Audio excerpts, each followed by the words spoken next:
Bueno, vamos a seguir precisamente después de esta conferencia marco que viene a continuación. Vamos a tener el desayuno, así que vamos casi bien de hora, un poquito atrasados, pero vamos bien. Y a continuación la ponencia marco de sostenibilidad y gobernanza, una mirada desde los canales cortos de comercialización territorial. Esta conferencia marco la va a dar Marta Liliana Reina, que es doctora en Desarrollo Rural Sostenible y profesora en la Universidad de Málaga. Lleva 14 años estudiando e investigando sobre la sostenibilidad en los canales de comercialización y las cadenas de suministro de las empresas, en especial vinculada al sector agrario y alimentario. Ha tenido la oportunidad de vivir en 3 continentes y ha cotejado cómo este fenómeno tiene lugar en 17 países, encontrando una gran diversidad de enfoques y sistemas que se usan en los canales de comercialización. Así que para incluir todos estos aspectos ambientales, sociales y de gobernanza es fundamental también conocer de primera mano.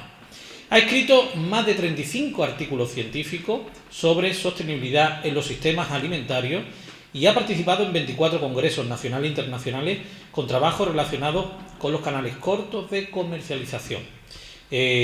Marta Liliana Reina, suya es la palabra. Bueno, pues buenos días. Yo soy colombiana de nacimiento, pero me considero andaluza de corazón. Ya llevo 8 años viviendo en España, todos aquí en Andalucía. Estuve primero en Córdoba y ya hace un año estoy en Málaga, en el Valle del Guadalhorce. Entonces hoy vengo justamente a contarles un poco mi recorrido y mi experiencia, más un poco mis aprendizajes. Soy docente porque me gusta aprender, entonces durante los últimos años me he dedicado a aprender sobre los canales cortos de comercialización y es lo que les vengo a contar el día de hoy. Soy una caminante de la vida, he tenido la oportunidad de vivir en varios países y pues he recopilado como estas experiencias. Entonces bueno, para iniciar me gustaría aquí que me contaran qué planta es esta. ¿Alguien la reconoce? Tomate, exacto. ¿Cuántas variedades de tomate existen en el mundo? Miles. ¿Cuánto podría ser un número? Aquí. 2.000, 3.000. ¿Quién da más? Aquí el precio es correcto. ¿Cuántas podrían haber? ¿Menos? ¿Más? Aquí ya no tienen un número. ¿Podría haber más? ¿Más cuánto? ¿Cuánto podría ser? 10.000. 10.000, exactamente. Existen 10.000 variedades de tomate alrededor del mundo, no todas se comercializan actualmente, no todas están en todos los lugares, pero entonces es interesante que nos preguntemos cuántas de estas variedades hemos comido nosotros. ¿Cuántas podrían? 15, 3. ¿Qué nombres podrían ser? El pera. Bueno, yo les pongo este ejercicio a mis alumnos del primer día de clase y muchos me dicen, alguna vez me dijeron, el tomate en rama. Bueno, el tomate en rama no es una variedad, ¿no? Es una presentación. Pero eso ya nos da idea de cómo también estamos un poco desconectados de lo que está ocurriendo en la naturaleza, de lo que realmente es y lo que nos está llegando a los supermercados. Esta es una fotografía de la red andaluza de semillas que se ha dedicado a recopilar semillas nativas aquí en Andalucía. Y estas han recopilado alrededor de 28 semillas y que actualmente se están comercializando en diferentes lugares. Entonces es interesante que miremos y reflexionemos cuántas de estas nos están llegando.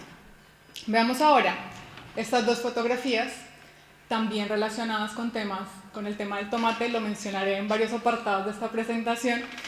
¿Y en qué lugar nos podemos encontrar esta primera fotografía, la de arriba? ¿Dónde podría ser? ¿Dónde? Está en un supermercado, una gran superficie. Exacto. ¿Por qué? ¿Por qué podríamos diferenciarlos? Por la canasta. Bien, la presentación es una primera, la variedad, exacto. Entonces podemos ver que cuando empezamos a hablar de temas, especialmente alimentarios, pero también artesanales, vamos a encontrar ciertos adjetivos que van a ser la diversidad, el territorio, el rostro, y vamos a ver a qué me voy a referir con ese productos con rostro, tradición, que se ha mencionado varias veces ya aquí, el tema del sabor. Para mí el tema del sabor es un puntazo el día que yo comí tomate y me sabía a algo diferente a lo que yo estaba acostumbrada a comer y desde ahí ya diferenció lo que es un tomate de verdad.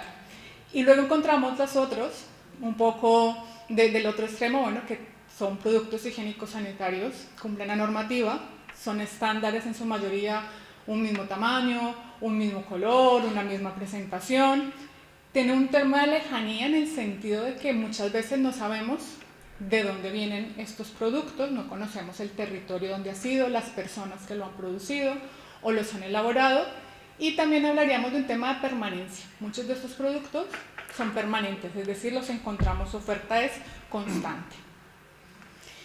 Entonces, con toda esta variedad o con todo este panorama, quiero contarles cómo llegué a estudiar los canales cortos de comercialización y cómo me di cuenta pues, de la importancia que tienen.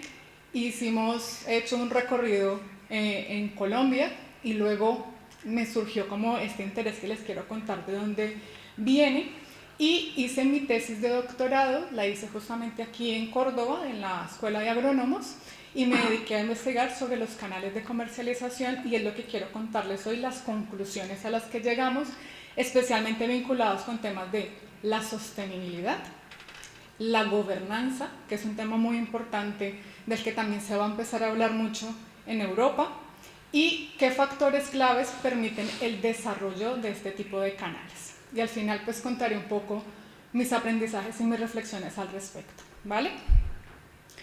Entonces, para iniciar este camino, siempre me gusta esta frase de Antonio Machado de caminante no hay camino, porque he visitado diferentes lugares y en cada lugar, aunque he encontrado canales de comercialización cortos, cada territorio lo hace de una manera diferente. Cada territorio tiene un ingrediente diferente, una forma de actuar, una forma de producir diferente que lo hacen único. Yo les cuento, crecí en Colombia en una familia vinculada al tema de transportes por carretera, entonces de pequeña viajé mucho con mis padres y fue muy interesante ya tener esa visión de qué se producía en cierto lugar, qué se producía en otro lugar, qué llegaba a la ciudad. Yo crecí en Bogotá, la capital de Colombia, entonces también cosas que llegaban allí, cosas que no, pero cosas también que iban para exportación. Luego estudié administración de empresas y me dediqué al tema de emprendimiento, y emprendimiento pues realmente lo que había en la universidad. Y luego me fui a hacer mi trabajo fin de carrera a una zona muy rural donde queríamos llevar también temas de emprendimiento, y cuando llegué allí las personas que acudían eran personas que estaban vinculadas pues al tema agrario, al tema rural, al tema artesanal, y me di cuenta que yo no sabía nada, que no sabía cómo responder a esa demanda, y entonces empecé a estudiar mucho, y estudiar no solamente en los libros, sino también a ir a campo, a conocer cómo realmente era que se producían los alimentos, cómo se elaboraban estos, lo que llamamos los elementos artesanales. Y entonces ya esto fue en el 2009, regreso luego a Bogotá, y hice un máster en desarrollo empresarial agropecuario, donde me dediqué justamente a mirar cómo se hacía todo el tema de comercialización alimentaria, que es más mi foco. Estuve trabajando entonces con productores de plátano, productores de aguacate y cítricos, y hacía todo el acompañamiento, y en ese momento me dediqué a estudiar el tema logístico, la logística de distribución para que los alimentos llegaran a la ciudad, cómo hacían toda la parte de recolección y cómo entonces también llegaban las personas. Ay, ¿cómo me regreso?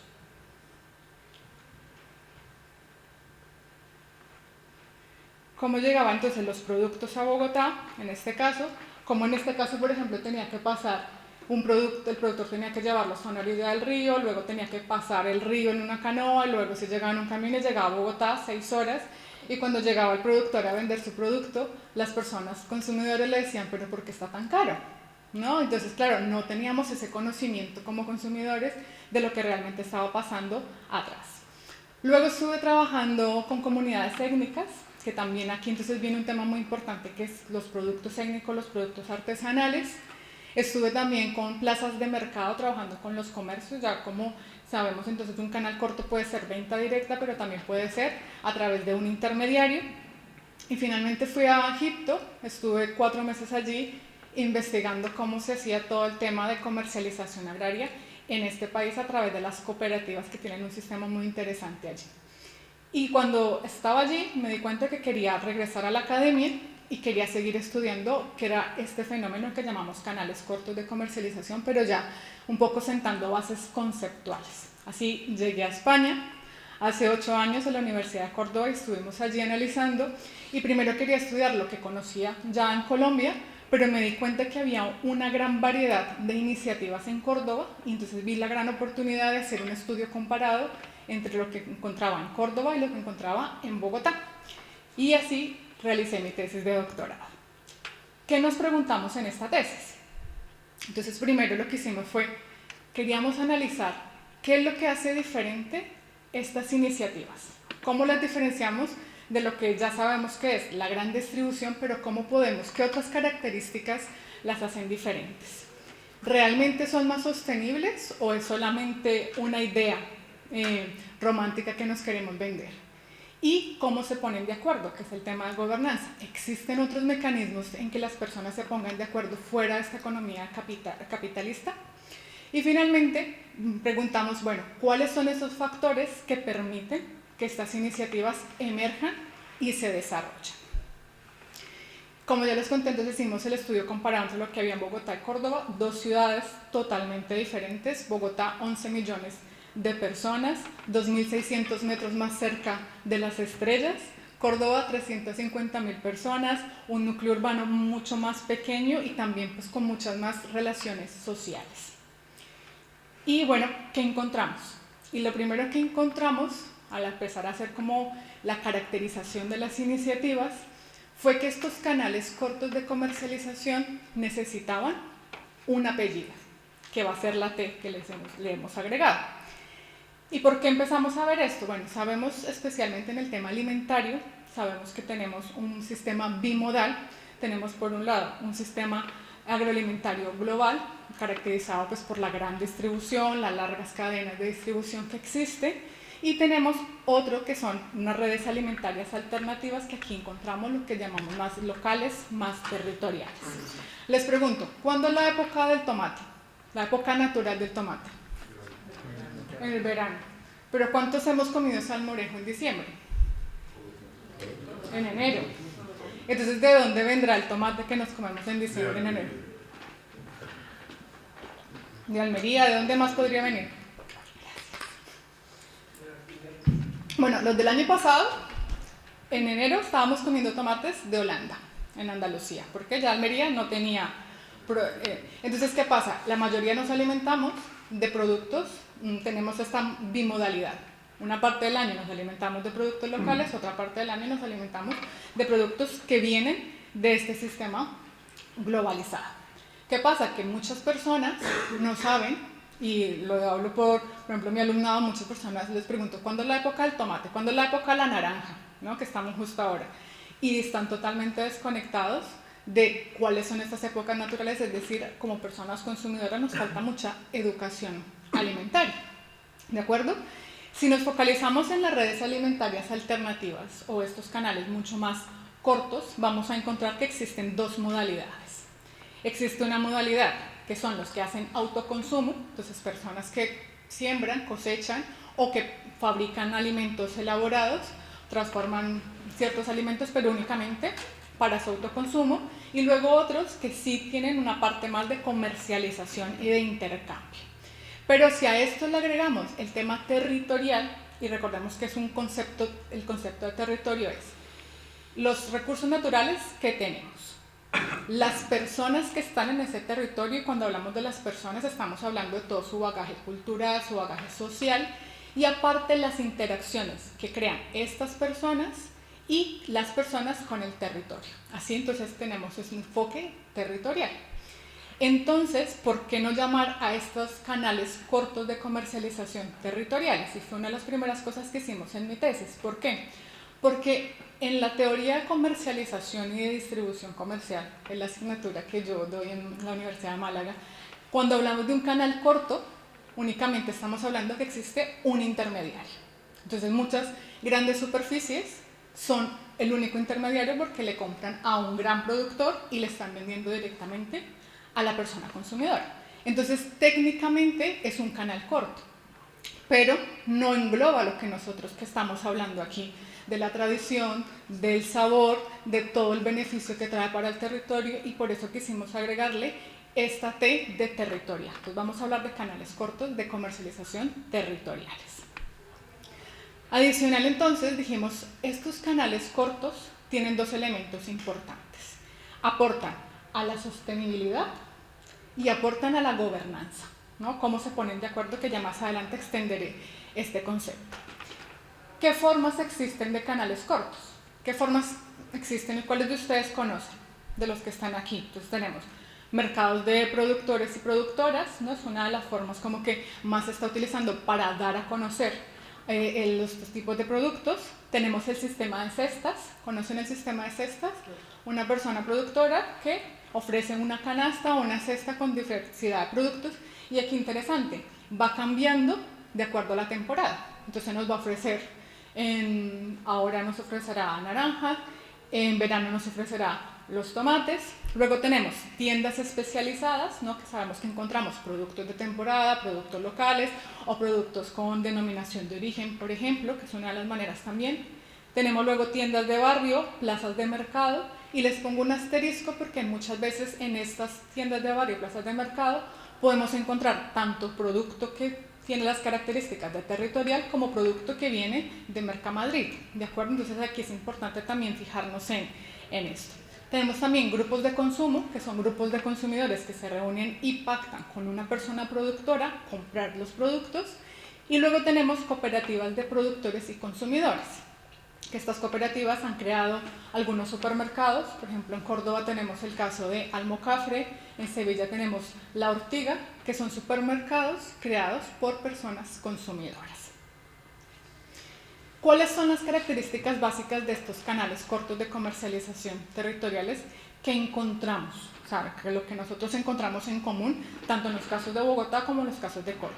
Por un lado, una fuerte base social, que ya vamos a ver en qué consiste, que está integrados por pequeñas unidades, tanto de producción como pequeñas unidades de comercio, y que tiene una conexión con otras economías y que le hemos llamado a esas economías transformadoras.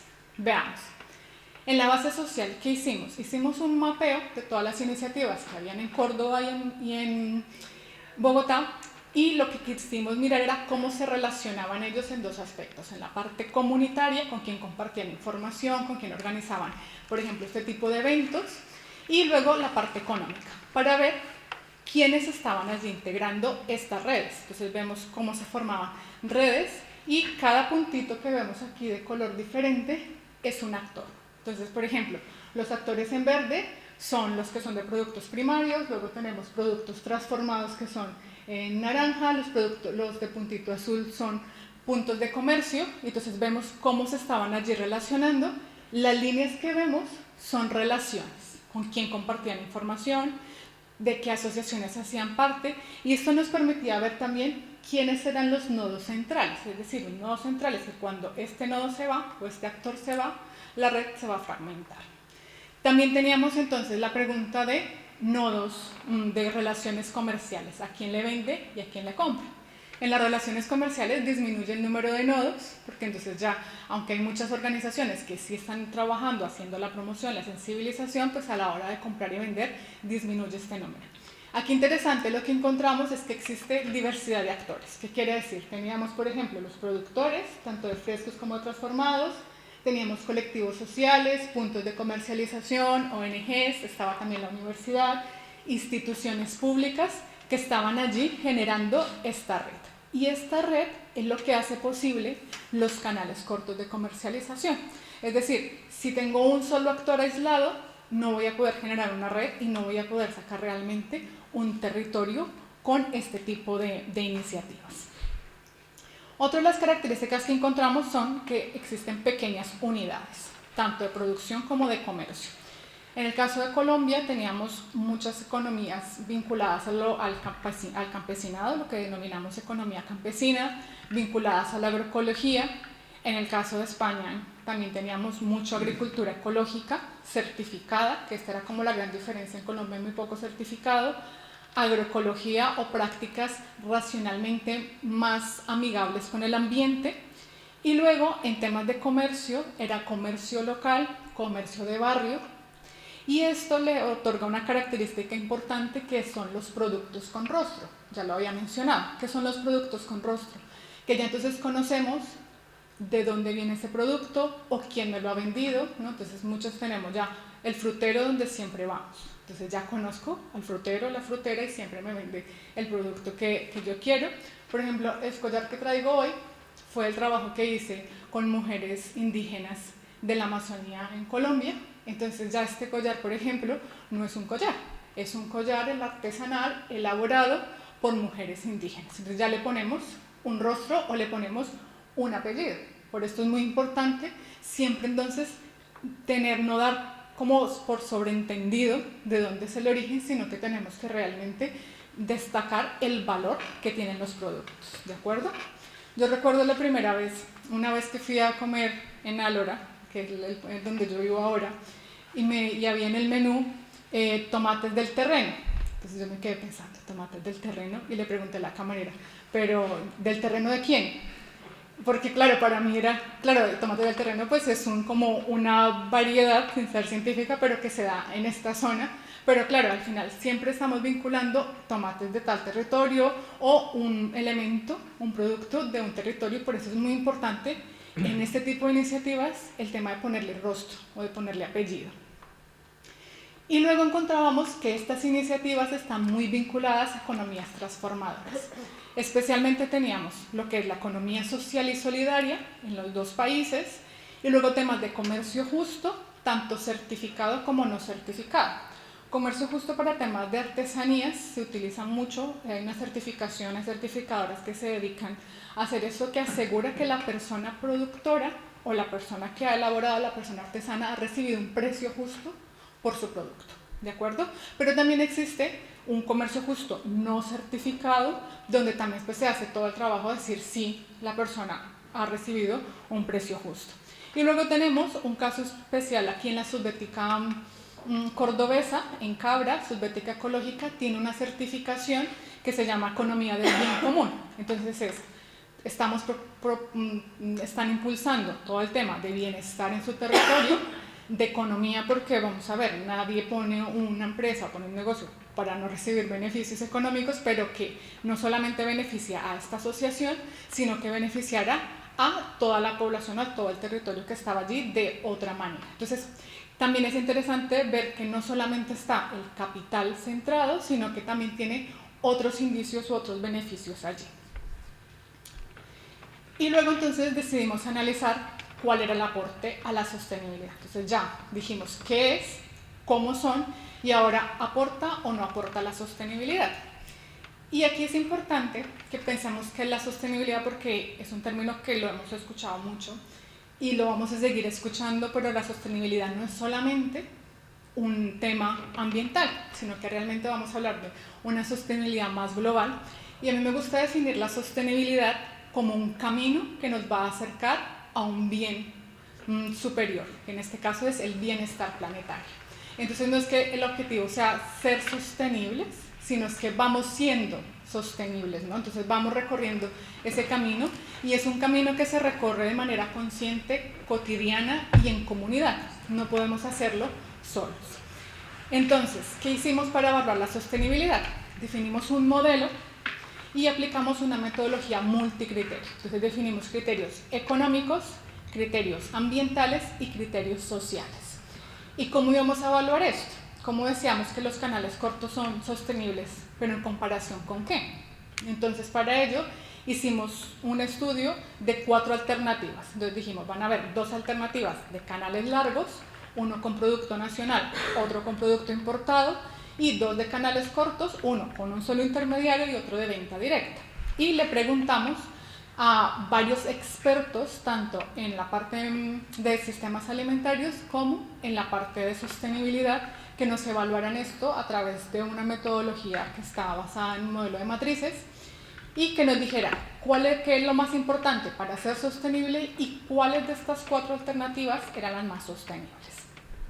¿Qué encontramos? Entonces, en cuanto a qué es un sistema sostenible, entonces nos dijeron, bueno, importante el tema económico, nuevamente, y ya vamos a ver qué hablamos en cada uno de esta parte económica. Luego la parte social es muy importante, y la parte ambiental. Pero entre las cosas más importantes para ser sostenible encontrábamos un aspecto social, y este aspecto era la distribución del valor añadido. ¿Qué es la distribución del valor añadido? Es que después de que el productor ha recibido su precio, todo lo que se da por margen de distribución o margen de comercialización se distribuya entre los agentes que están allí, es decir, que haya equidad en este aspecto. Luego teníamos que haya una renta y seguridad financiera de los otros agentes que participan en el canal, y un tema importante que también lo hemos escuchado últimamente, que es el tema del desperdicio alimentario. Entonces, un sistema alimentario no tiene que propender porque no tenga desperdicio alimentario. Ahora bien, estos son los resultados que obtuvimos de las 4 alternativas. Y nos damos cuenta, la alternativa A3 es la alternativa que tiene un intermediario y la alternativa A4 es la alternativa que tenía venta directa. La 1 y la A2 son los canales largos. Entonces encontramos que realmente los más sostenibles eran los canales cortos.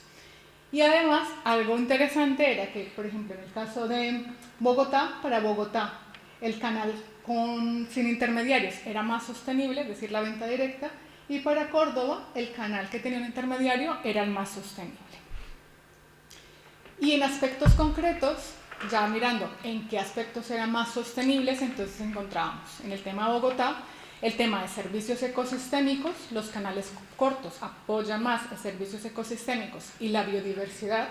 Nosotros aquí los separamos porque queríamos dar énfasis al tema de biodiversidad muy vinculado pues al tema de las semillas, a los productos autóctonos o nativos que había, y luego los separamos de los servicios ecosistémicos vinculados sobre todo a temas de uso o valor paisajístico, que es muy importante para temas de turismo, todo el tema de aire, calidad del suelo. Y luego también encontrábamos una de las cosas que más aporta este tipo de iniciativas es en la cohesión territorial. ¿Qué es la cohesión territorial? Pues que como actores de un territorio nos unamos. A mí por eso me pareció tan interesante el título que tiene este proyecto de Estrechando Lazos, porque justamente va esto de vamos a hacer cohesión, vamos a juntarnos, vamos a mirar cómo podemos cooperar. Luego también encontrábamos una de las cosas que más hacen los canales cortos son el patrimonio cultural territorial, y dentro del patrimonio cultural encontramos todo el patrimonio gastronómico, que es un tema muy importante y también se ha mencionado aquí, y el tema de equidad. Y hablamos en el tema de equidad específicamente del acceso que tienen mujeres y jóvenes en este tipo de iniciativas. Y curiosamente, en Córdoba teníamos los mismos indicadores, o sea, estos 5 indicadores eran los que destacaban por la sostenibilidad de estos canales. Quiero detenerme un momento en el tema de las mujeres en los canales cortos de comercialización. Sabemos que una 1/4 parte de la población a nivel mundial son mujeres rurales, son bastantes, pero que luego menos del 20% de la propiedad de tierras está en manos de ellas. Que aquí también tenemos un tema interesante, sabiendo que en países en desarrollo las mujeres aportan entre el 60 y el 80% de los alimentos que van para la mesa. ¿Qué quiere decir? Que el resto de la agricultura, aunque se dedica a productos primarios, no van directamente al sistema alimentario, sino para hacer materias primas para otras industrias. En mi tesis no incluimos directamente el tema de cómo se vinculaban las mujeres, únicamente nos salió de que realmente se destaca allí, pero quiero traer un estudio que hizo una compañera en Brasil sobre este tema y que también yo lo he podido corroborar pues, a lo largo de estos años, y es la mujer cuando se vincula a este tipo de iniciativas o a una vida asociativa, organizativa, entonces cambia su rol de cuidadora y de estar en un ámbito privado ya a tener un ámbito público y a tener una vida más allá pues, de las actividades que podría hacer cotidianamente en su hogar, sino que ella empieza una vida organizativa, una vida comercial que también pues, ya le permite tener otro rol tanto en su familia como en la sociedad. Y esto también repercute en la autoestima que las mujeres tienen y en la dignificación de su trabajo, es decir, ya entonces se le reconoce como un agente económico que está aportando otro tipo de trabajo. Muchas mujeres, por ejemplo, en este territorio que está en Brasil, son las que conservan las semillas, pero eso también lo podemos ver en temas alimentarios, que en las mujeres son las que llevan las recetas, las que conocen la tradición, las que fomentan más como la conservación de este tipo de iniciativas. Lo decía Teresa, también Ahora también con el tema de la dignificación del ser cocinero, hemos encontrado que existen mucho más cocineras, sin embargo, muchos de los que han ganado estrella Michelin son más hombres que mujeres. Aquí es un dato para que lo reflexionemos. Y luego tenemos también la legitimidad que tiene la mujer al tener ya esta vida asociativa, esta vida comercial, pues recibe un dinero, le da legitimidad a la hora de decidir sobre la vida familiar. Hay un aumento de la renta familiar, que este es un tema importante. Y luego también encontramos pues, que a nivel de división sexual del trabajo, pues este tema a las mujeres les está representando esto, pero está generando, digámoslo así, incomodidad pues, en lo que respecta a su entorno. Y aquí es interesante que lo voy a dejar para reflexiones cuando hablamos de estudio de las mujeres en estos aspectos, estudiar las 3 R's. Hablamos de redistribución de las actividades de división sexual del trabajo, reconocimiento y representación. Yo en lo que he podido conocer, y bueno, lo que encontramos en mi tesis, el tema de reconocimiento está, las mujeres están participando mucho más en estas iniciativas, pero en temas de representación especialmente, sobre quién es el titular, por ejemplo, de una unidad productiva, quién aparece en el documento y quiénes ocupan los cargos más altos en las organizaciones, pues siguen siendo los hombres. Entonces aquí creo que nos queda todavía nos queda trabajo por recorrer, mucho se ha alcanzado, pero todavía sigue. Entonces, el siguiente punto es gobernanza. Entonces ya hablamos de sostenibilidad, sabemos que aporta, vamos a hablar de gobernanza. Y la gobernanza es uno de los aspectos importantes que se han puesto ahora para el tema de los informes de sostenibilidad. Entonces teníamos informes financieros, pero ahora las empresas están obligadas a presentar informes de sostenibilidad. Y en los informes de sostenibilidad está la parte ambiental, la parte social y la parte de gobernanza. ¿Qué es la gobernanza? Es cómo nos ponemos de acuerdo. Cómo entonces vamos a tomar las decisiones en esta asociación, en esta red, y cómo vamos a arreglar luego también los conflictos que tengamos. Y luego una organización, cómo se va a relacionar con los agentes externos, los stakeholders o los grupos de interés. Entonces aquí es interesante que veamos qué están haciendo estas iniciativas. Y aquí lo que se habla es que ya no vamos a hablar de una gobernanza, de una toma de decisiones jerárquica, sino que esto va a ser en un sentido mucho más plano y que es necesario pasar por una gobernanza participativa, es decir, una toma de decisiones participativas como una precondición para alcanzar sistemas alimentarios más sostenibles. Y aquí entonces, ¿qué se requiere? Primero, que todos los actores participen, es decir, que haya un involucramiento, pero para que los actores participen deben estar informados y formados para poder tomar decisiones. ¿Y esto qué genera? Espacios de aprendizaje, espacios donde hay deliberación, hay discusión, y esto hace que también pues, se genere la cooperación, se genere la colaboración, pero para que haya colaboración, haya cooperación, que también lo han mencionado, se necesita confianza. Y la confianza necesita tiempo y necesita procesos, necesita estar en constante contacto. Y con ello pues buscaremos entonces tener unas estructuras de decisión menos jerárquicas y mucho más planas. ¿Qué encontramos en este estudio? Entonces, que hay una cierta conexión entre lo que es confianza, calidad y precio. Y aquí esto es muy importante, y justamente ahora que estábamos con el manual que se ha encontrado, que ya es un trabajo muy, muy importante, es que se ha hecho de decir, esto es lo que hay. Ahora entonces también vienen los temas de calidad, y es una de las cosas más importantes que toman en estas redes o en este tipo de organizaciones, y es, por un lado, cómo se toman las decisiones, y por otro lado, cómo se define la calidad. ¿Cómo hacemos para definir qué es un producto local para algo? O que es un producto artesano. Y entonces en este tema artesano vamos a encontrar que hay mucha normativa que luego nos va a decir, por ejemplo, el queso artesano. Esto ha sido un trabajo que han hecho las pequeñas queserías.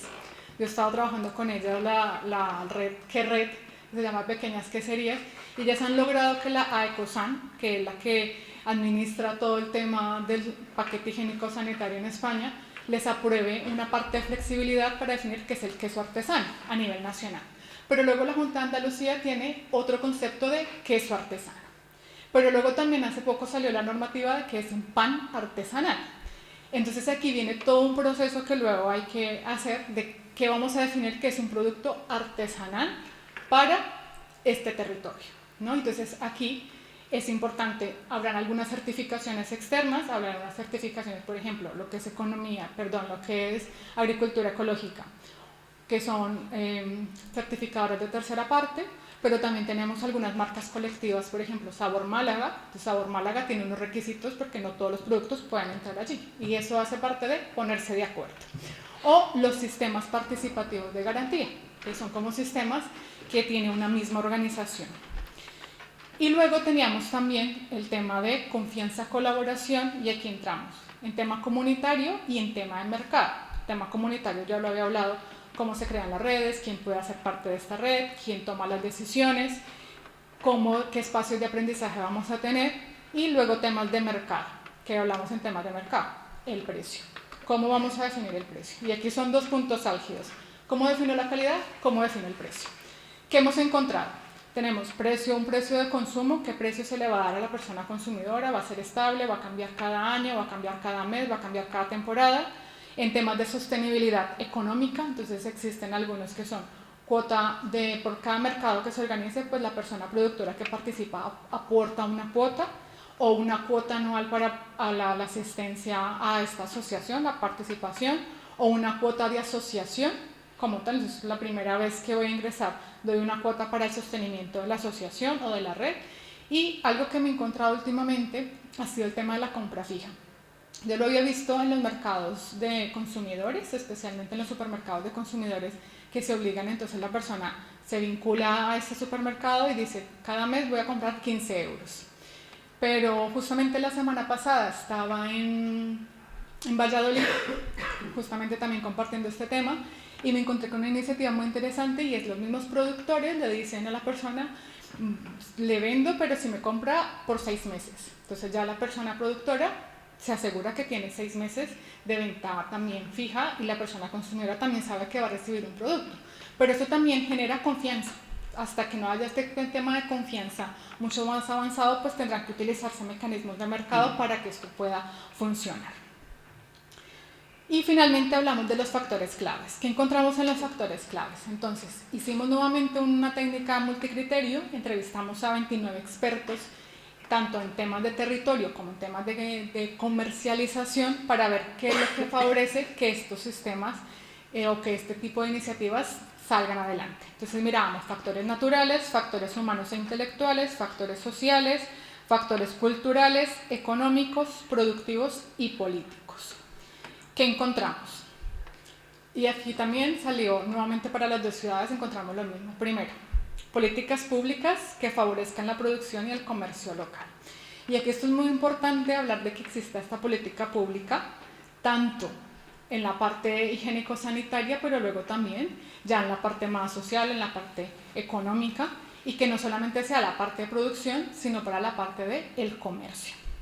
Encontramos también todo el tema de vínculos de cooperación y partenariado público-privado, es decir, todo lo que estamos hablando de las redes y los diferentes actores que allí se encuentren. Encontramos la inversión en investigación y desarrollo de estos canales de comercialización territorial, y en investigación no es únicamente para la parte de producción, sino todo lo que es para la logística y todo lo que he hablado, que a propósito yo les felicito por esto, de todo el tema digital, ¿no? Entonces, ¿cómo acercamos el mundo digital, el e-commerce, a las personas productoras? Y cómo también trabajamos todo el tema de redes sociales, cómo se hace esta parte, eso también depende, o sea, se necesita investigación y aplicación para este contexto específico. También encontrábamos temas de disponibilidad de tierra, disponibilidad de agua, el asesoramiento y apoyo a la producción, porque aquí entonces cuando hablábamos de temas de calidad anteriormente, pues la persona que está produciendo, el artesano que está haciendo esto, necesita un apoyo para poder generar un sistema que asegure esa calidad de lo que estamos vendiendo. Y luego temas de sociedad civil informada. Aquí yo le he puesto pues en temas alimentarios, que eran lo que más estábamos, pero aquí es muy importante que la sociedad civil se informe de que tenemos este manual, de que tenemos estos inventarios, de qué productos hay, porque muchas veces lo desconocemos, como lo que pasa con el tomate. Y luego, entonces ya un poco, ya con esto voy a cerrar, quiero compartirle un poco los aprendizajes y como reflexiones que he tenido a lo largo de estos años. Y es bueno, por hacer un resumen, sabemos que en temas de fortaleza tenemos que potencializar esto y comunicarlo. Y aquí es importante cuando empezamos a hacer temas de marketing, de comunicación, de merchandising, pues tenemos que cacarear los huevos, es decir, esto es lo que hay, esto es lo que estamos aportando. Entonces tenemos que decir que aportamos a servicios ecosistémicos, a la biodiversidad, a la equidad, muchas mujeres, muchos jóvenes que están aquí involucrados, a la cohesión territorial, o sea, estamos haciendo territorio, estamos proponiendo que siga pues todo el bagaje cultural, ¿no? Patrimonio cultural territorial, todo el tema gastronómico. Se genera menor impacto en las pequeñas unidades minoristas y existe dinamización de la economía territorial, es decir, estamos generando empleo. Que hay cosas que se deben mejorar, claro, entonces aquí también a la vez que potencializamos es importante entonces empezar allí a mirar cómo se mejoran estos temas. Por ejemplo, el tema de asequibilidad del consumidor de ingresos medios y bajos, encontramos que existe mucho desinformación también sobre los precios justos. Muchas veces no, este producto es muy costoso, pero ¿por qué es costoso? Porque el otro es más barato, ¿no? Es la pregunta, ¿por qué el otro no, qué no está pagando el otro producto? Luego también temas de lugares de compra, y este es un tema muy vinculado con la logística, y es dónde puede la persona consumidora comprar este producto, porque si únicamente hacemos un mercado al mes, pues probablemente sea poco para poder generar una costumbre de compra. Temas de nivel de sanidad y salubridad, esto es importante, ya también nos lo mencionaban hace un momento, pues que se compra con la normativa higiénico-sanitaria. Muchas veces se está cumpliendo, pero todavía existe este recelo de lo está cumpliendo o no lo está cumpliendo. Es decir, sí, se está cumpliendo, y si no, pues entonces mirar cómo se puede promover esto a partir, por ejemplo, de principios de flexibilidad que permite el paquete higiénico-sanitario. Trabajar tema de reducción de pérdida de alimentos, y eso es un trabajo también muy para los consumidores. La mayoría de los alimentos no se pierden en las unidades productivas, sino en el refrigerador y en las frigo de las personas consumidoras. También asegurar la renta y seguridad financiera de los agricultores y de los productores, porque aunque sí reciben un margen de comercialización mayor, no tienen unas ventas aseguradas constantes. ¿Por qué? Porque depende también de la temporalidad, y esto va ligado pues a que exista una estabilidad de la oferta, pero que también las personas consumidoras sepamos que en cierta época del año vamos a encontrar ciertos productos y en otras épocas del año no los vamos a encontrar. En temas de gobernanza y participación social es importante la coherencia de las políticas públicas. Muchas veces a nivel nacional hay un programa, luego a nivel regional, luego a nivel local, y cada uno va un poco pues, a su ritmo. Entonces es importante que si se crea esta sinergia entre las políticas, pues se pueda avanzar mucho más.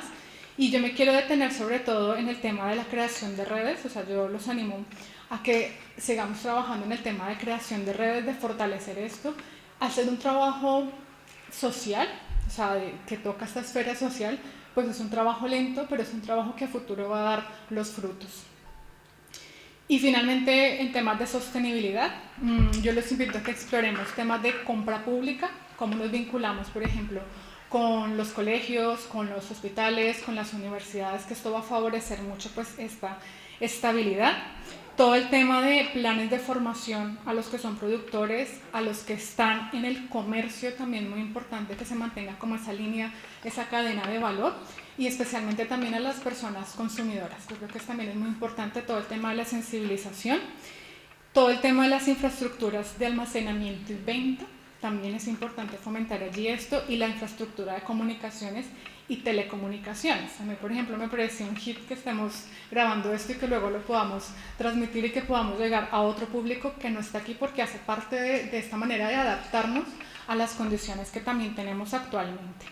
En temas de sostenibilidad ambiental, el tema de la creación de bancos de tierra, temas de bancos de semillas, por ejemplo, ese me parece un tema importante para este contexto, de mirar qué hay, y además de recuperar todo el tema de tradiciones culinarias. Muchas de las tradiciones culinarias van ligadas a eventos específicos culturales, entonces es muy interesante también poder tener esto documentado, y todo el tema de riegos colectivos. Y en temas sociales, creo que es importante seguir trabajando con el enfoque de género.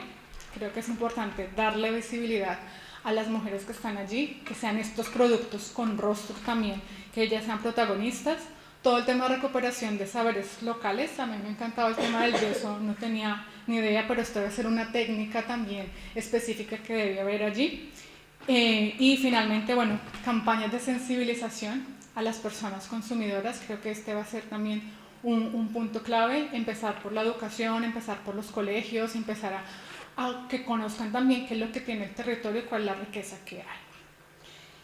Y bueno, ya con esto termino. Ya finalmente solamente me gustaría hacer una llamada a la acción, y es que antes de irnos a desayunar pensemos cuál va a ser la acción que vamos a tener para apoyar los canales cortos de comercialización del territorio. Voy a, así sea, leer el catálogo. Ya eso es una acción valiosísima, y de mirar dónde pudiera comprar esto. Pues muchísimas gracias por su atención. Quedo a disposición si tienen alguna duda, algún comentario. Estos son mis datos de contacto. Pues muchísimas gracias.